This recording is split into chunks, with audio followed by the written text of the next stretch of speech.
All right, on the handout there, what I'd like for us to do first of all here is let's calculate R6 for this y equals f of x function for from x equals 0 to x equals 3.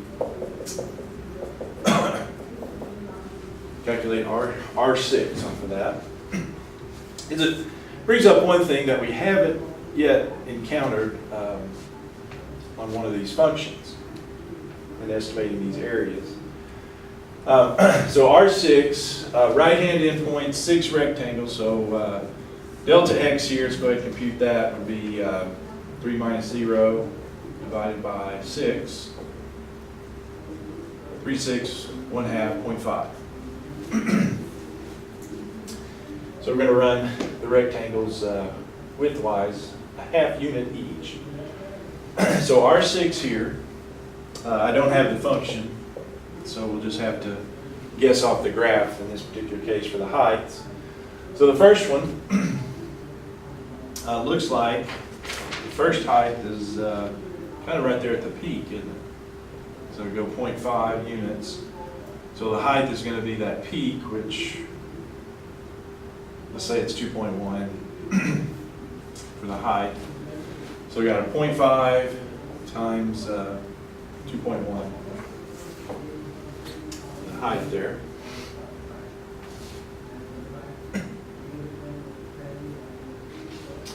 All right, then the second one is 0.5 more, so it'd be at 1 now. Function height, let's just call it 0.5 for the height there.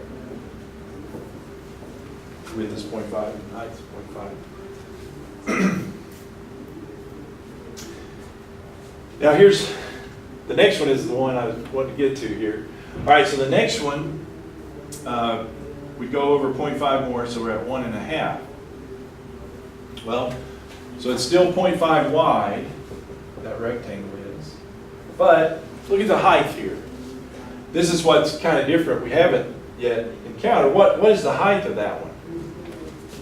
Well, if I'm using right-hand endpoints, I need to come over here at the 1.5 and get my height, which that height is about -2.5. It's a negative, isn't it? So we've got a negative height. Well, that factors in. If it's a negative, we put down a negative. So the height here is actually a negative 2.5. So we can't have negative heights, if you will. All right, then the next one, we go 0.5 more, which puts us at 2, which is also a negative height. Looks like it's a little bit lower. Let's just call that one -3.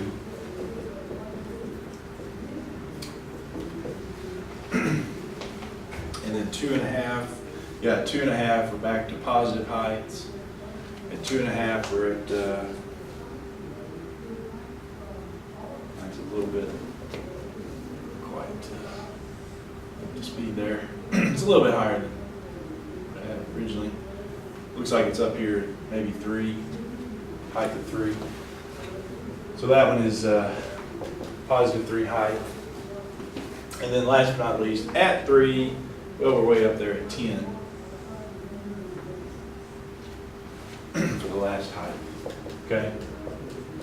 But yeah, these two right here are the ones I mainly wanted to talk about. Yeah, we've got those negative heights. So what happens here when I do all those out, however you want to do them,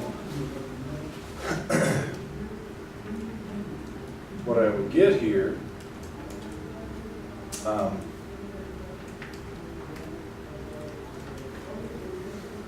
get the answer and then we'll talk about it. Do the 5.05 is what I get.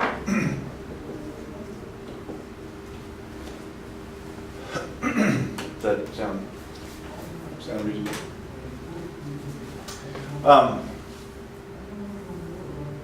Yeah, okay. So what does this represent?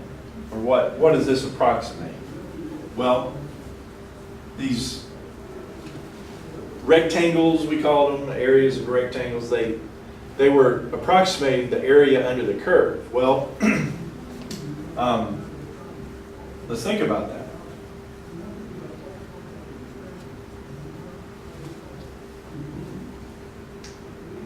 And when we say it under the curve, we say between the curve and the x-axis. Okay? Well, we have a slight problem here, don't we? Because these rectangles are above the x-axis. We've got 4 of them that are above, right? So those are area between the curve and the x-axis, positive areas. But what about these? These turned out to be negatives, didn't they? Both of those were negatives, whereas these were positives. Right? So what's going on here? Well, these areas I added together, but these actually came off of it. They were subtracted, weren't they? And so, you know, we can't, do I want to say total area? Not really, because of that. We've got some that are positive, some are negative. A better term for this is to say what we found is a net area. This is a net area, approximate, of course, approximate net area between, BW is between the curve and the x-axis.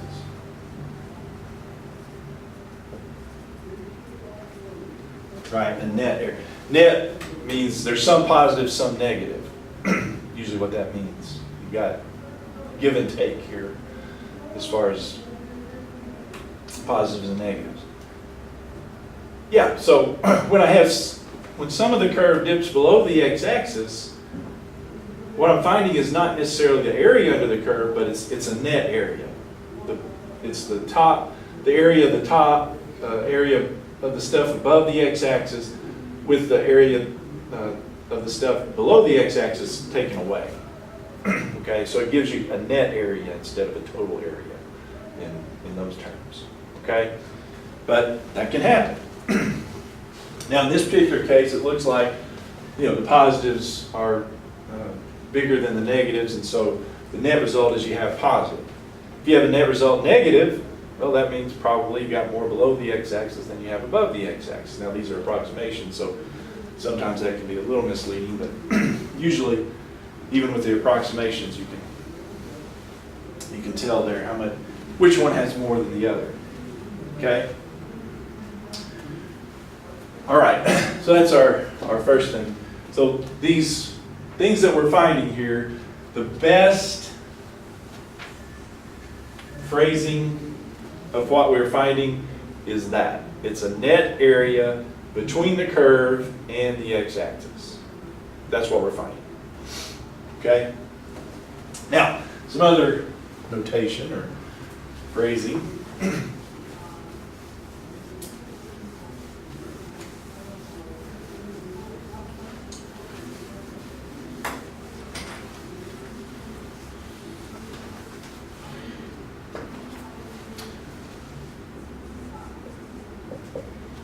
Okay, so let's say we've got y equals f of x, and we're talking about r sub n, just an r sub n in general. Of course, our delta x is b minus a over n. Let's write out here, just in general, what r sub n would be. I mean, it doesn't matter what your function looks like. Okay, so we're going from a to b. Delta x, so we go over delta x from a, and that'll give us our x1, right?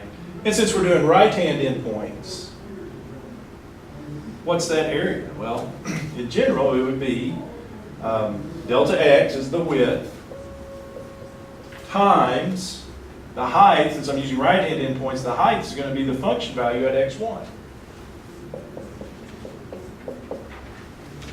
Okay? The next one, I would go delta x over from x1, and so that would put me at x2.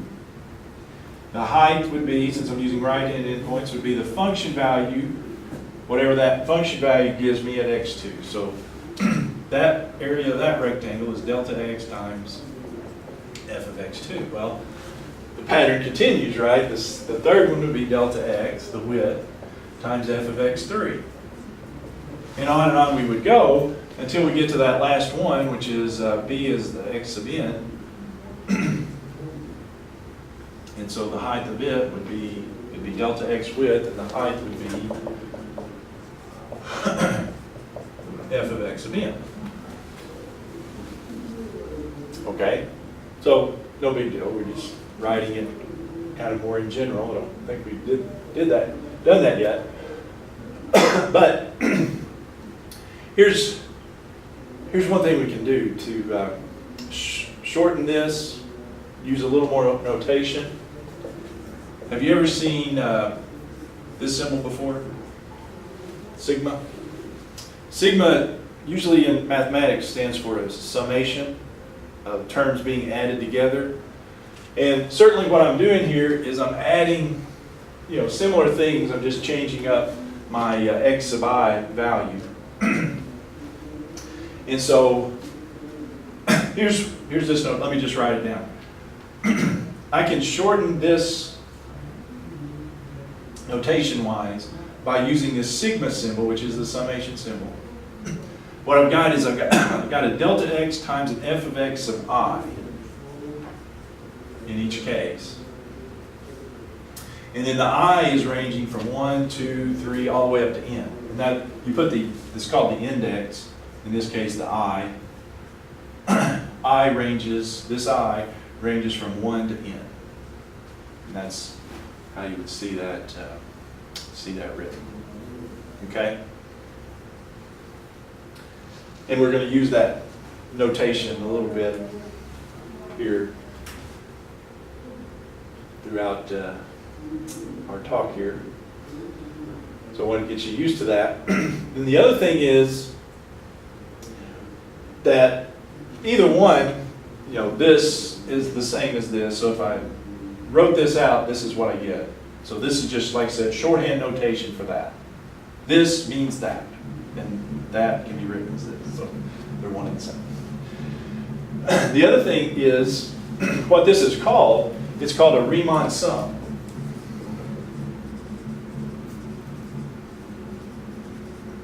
And, written out it's this way. In the notation, it's written this way. But it's called a Riemann sum. And so if we're referring to a Riemann sum, really what we're referring to is we're referring to this, which really refers to these areas, these rectangles, right? That's what a Riemann sum is. It's just the area of all these rectangles. Okay? All right. Now, so a Riemann sum, what it does is it approximates the net area between the curve y equals f of x and the x-axis from x equals a to x equals b. Okay, so nothing really new there, it's just notation and a new term, Riemann sum.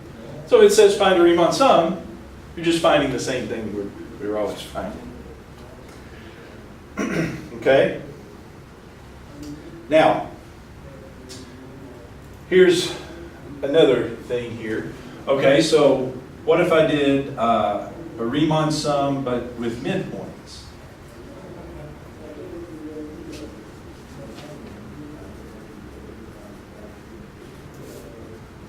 That's my shorthand there for with a Riemann sum with midpoints. What would this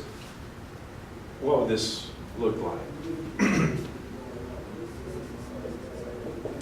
Well, instead of using right-hand endpoints at each x of I,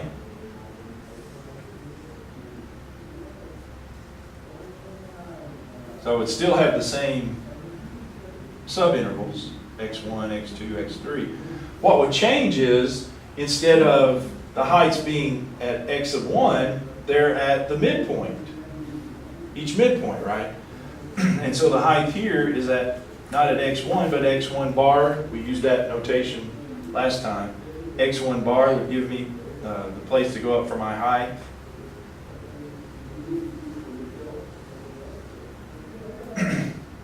And then my x2 bar would give me, I'd go up there to get the height of my second one. And so what changes over here in this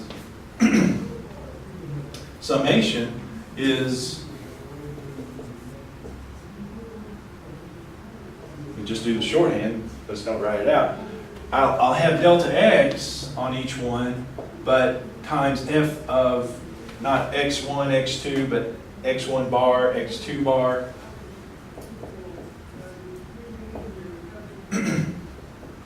And so, in general, it's the x of I bar is the height of each one. So each one of these would be midpoints instead of right-hand endpoints, right?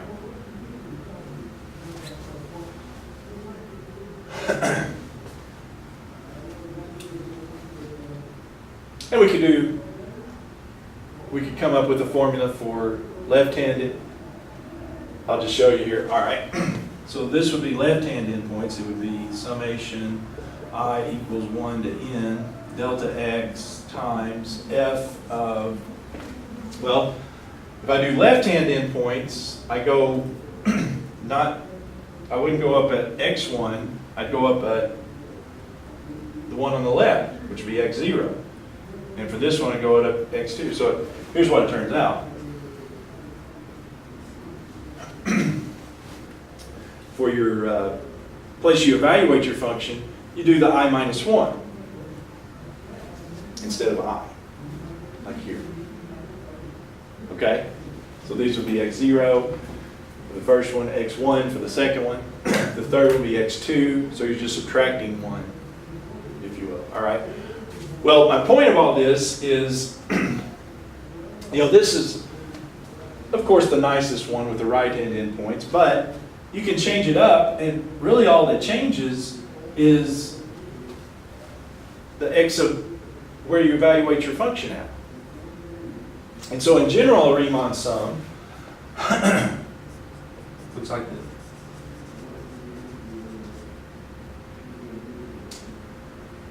Your summation is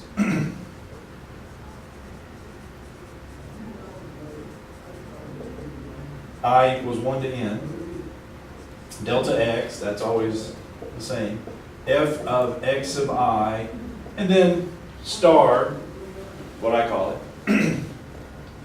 This could be right-hand endpoints, it could be midpoints, it could be left-hand endpoints. So if you see that, that just means it could be any of those possibilities. It could be right-hand endpoints,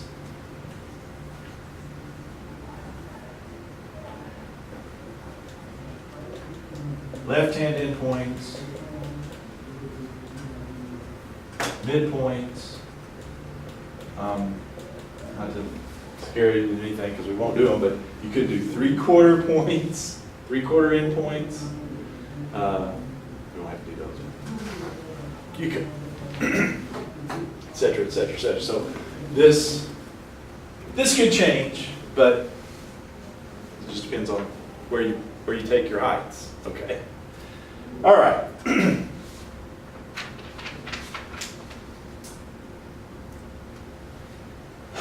So let's, using this new terminology, let's do a couple of these problems. Riemann sums.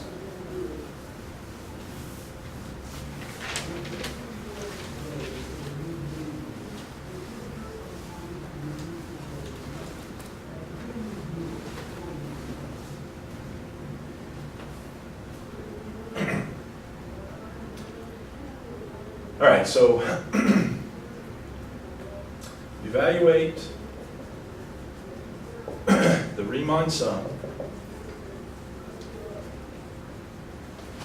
for f of x equals x cubed minus 6x,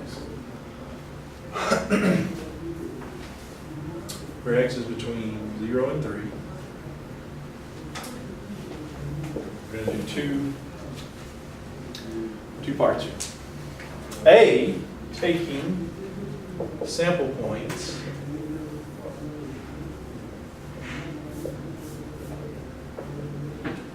to be right-hand endpoints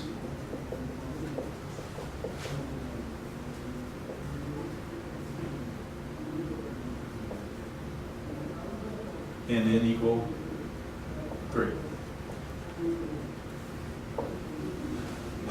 Riemann sum taking sample points to be right-hand endpoints and n equals 3.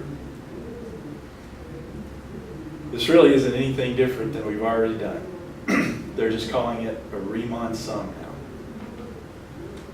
What I want to do here is right-hand endpoints, the Riemann sum, right-hand endpoints n equals 3, well, n equals 6, sorry.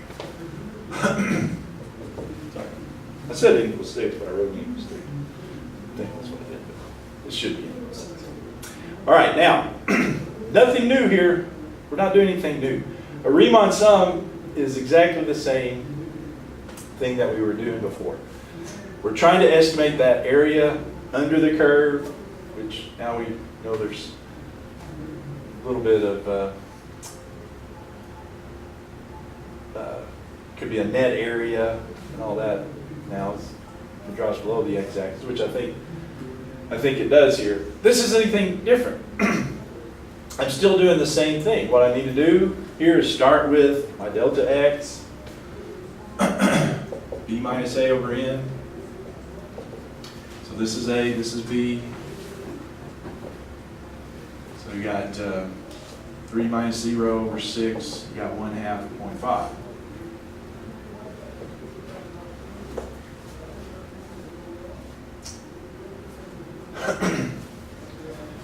I would, it helps me anyway, start off here and write out the x of i's. You know, your a is your x of 0, which is 0. And then x of 1, you just keep adding to get the x of i's. Subsequently, you just keep adding the delta x to it. So start at 0, so the first one would be 0.5, x2 then would be 1, x3 then would be 1.5, and so forth and so on. x4 is 2, x5 is 2.5, and x6 is 3. That's our last one. Yeah, this Riemann sum, it's the same thing as we were doing. It's just that area of those rectangles, basically. That area. So all I'm doing here is R6. The Riemann sum here I'm wanting is R6. And you know, if it helps, start off anyway, draw this out. And the graph can help you get those function values too, so we'll put it in here. X to the third minus 6.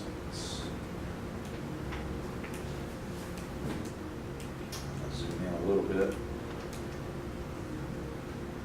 That much.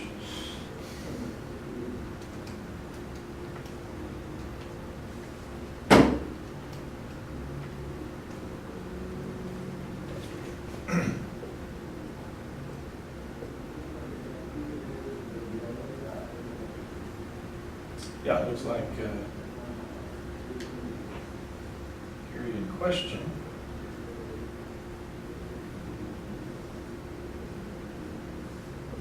Spread it out even more.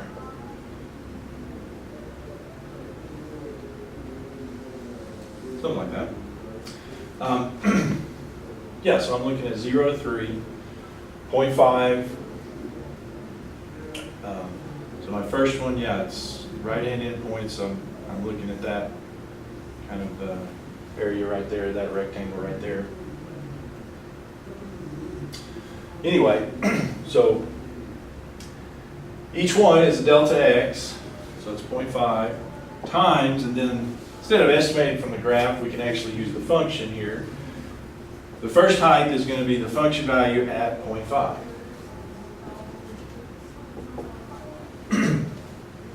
And then the second one is the function value at 1. Now, all these are delta x width, so my suggestion is let's just put the 0.5, factor it off out here, and we'll just then concentrate on these heights. So the second height would be the function value at 1. The third height would be the function value at 1.5. Fourth height would be the function value at 2. Fifth one would be 2.5, function value. Third one would be function value at 3.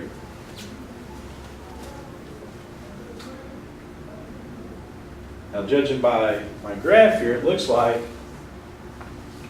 these first 5, at least the first 4 are going to be negatives height, so and then we'll see.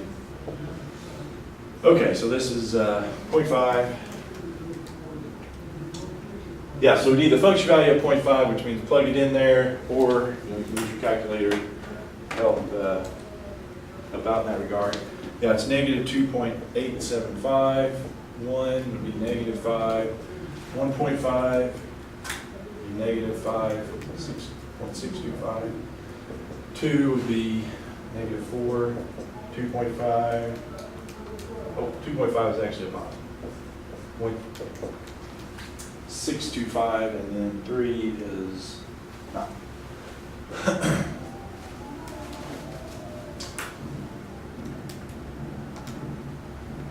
Yeah, so it looks like we do a net negative there. So yeah, just add all those up and multiply and so forth. And that'll be R6. The Riemann sum, same thing.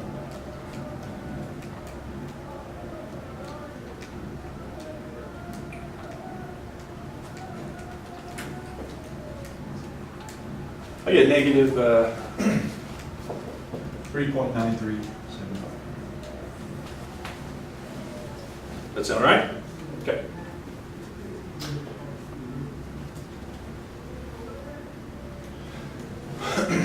Now, any question on that? Okay? B, evaluate the Riemann sum for that function, same x values. But let's use the midpoint rule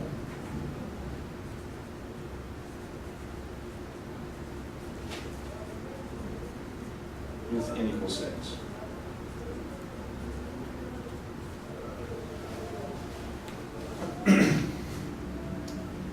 Well, guess what the midpoint rule means that you're going to use? You're going to use midpoints. So I'm Riemann sum, midpoint rule, just means use midpoints for your sample points instead of right hand or left hand endpoints or something like that. That's all it means. Okay? Now, again, say delta x is still 0.5.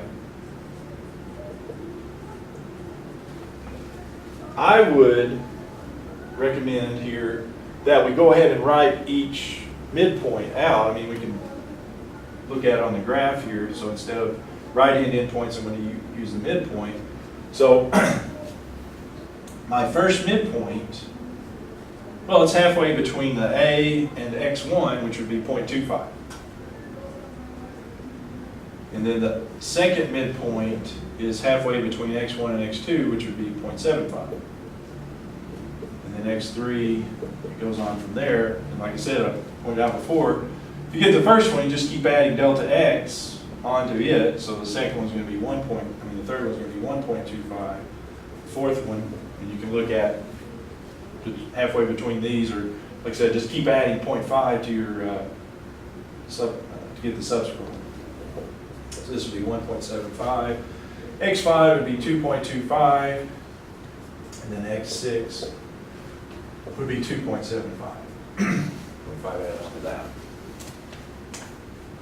So yeah, those are going to be where we take our heights at. So midpoint rule, really what I'm talking about here is M6, same thing. M6, the first one's going to be 0.5, times f of 0.25. I need the function value's height there. The second one would be 0.5 times f of 0.75. So I just like to factor off the 0.5, write the heights over here. But the heights are just going to be f of all these midpoints. F of 0.75, f of 1.25, f of 1.75, and f of 2.25, and f of 2.75. With me there?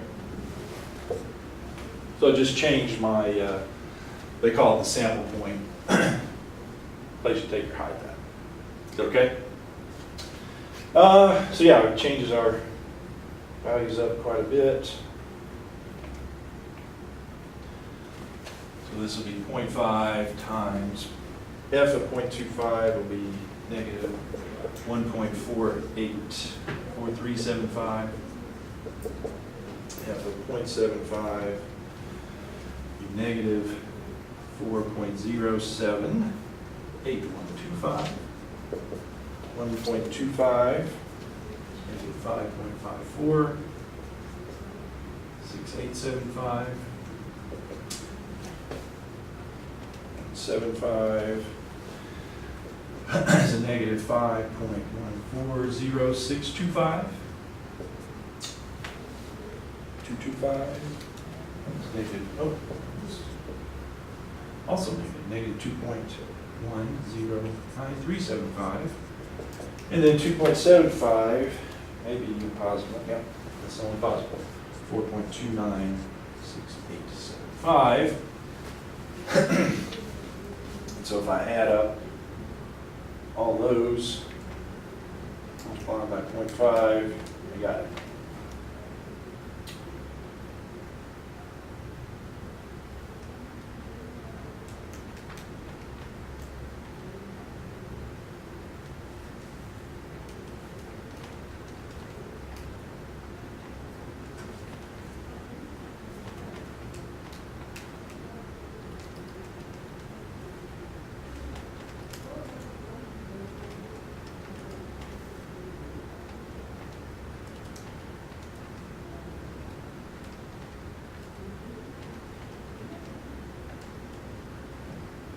Negative 7, quite a bit bigger, negative 7.03125.